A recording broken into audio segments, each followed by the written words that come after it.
أعوذ بالله من الشيطان الرجيم. بسم الله الرحمن الرحيم.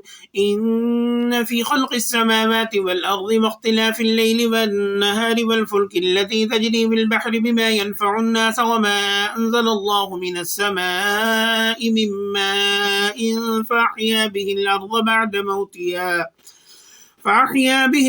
بعد موتها وبث فيها من كل دابة وتصريف الرياح والسحاب المسخر بين السماء والأرض لآيات لقوم يعقلون.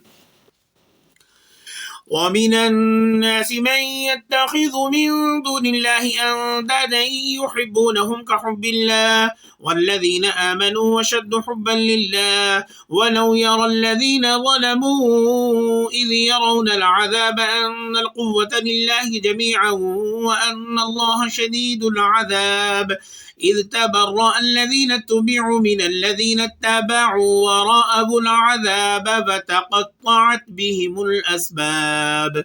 وقال الذين اتبعوا لو أن لنا كرة فنتبرأ منهم كما تبرأوا منا كذلك يريهم الله أعمالهم حسرات عليهم وما هم بخارجين من النار.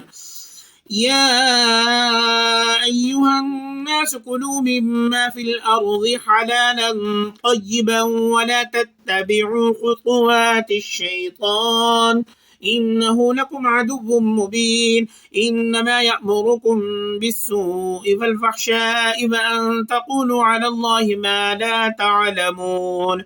وإذا قيل لهم اتبعوا ما أنزل الله قالوا بل نتبع ما ألفينا عليه آباءنا أولو كان آباؤهم لا يعقلون شيئا ولا يهتدون.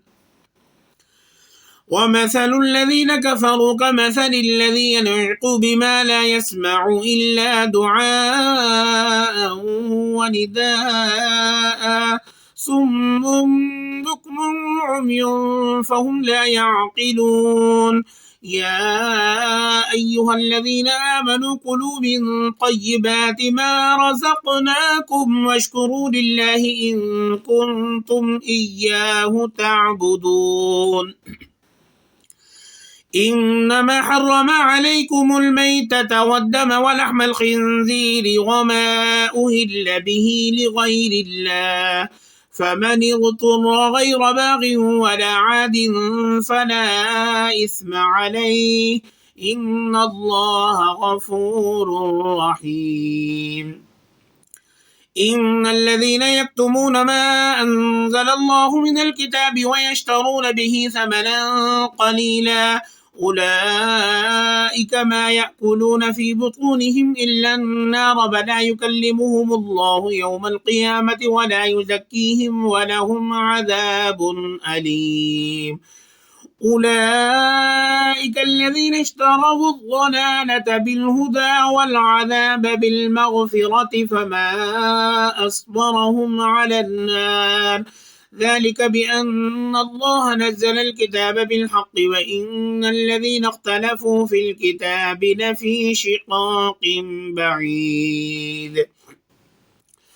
ليس البر أن تولوا وجوهكم قبل المشرق والمغرب ولكن البر من آمن بالله واليوم الآخر والملائكة والكتاب والنبيين وآتى المال على حبه ذوي القربى واليتامى والمساكين وابن السبيل والسائلين وفي الرقاب وأقام الصلاة وآتى الزكاة والموفون بعهدهم إذا عاهدوا والصابرين في البأساء والضراء وحين البأس أولئك الذين صدقوا وأولئك هم المتقون.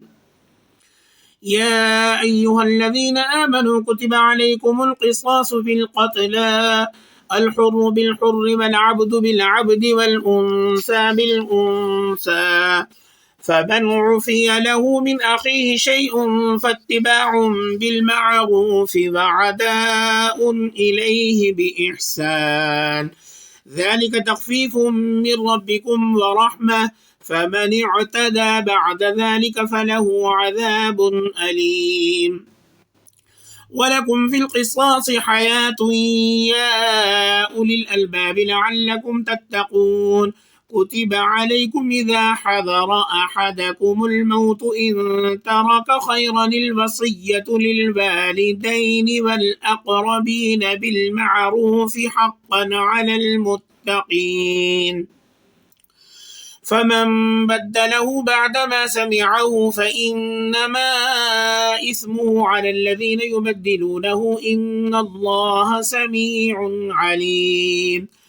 فمن خاف من موص جنفا أو إثما فأصلح بينهم فلا إثم عليه إن الله غفور رحيم. صدق الله العظيم.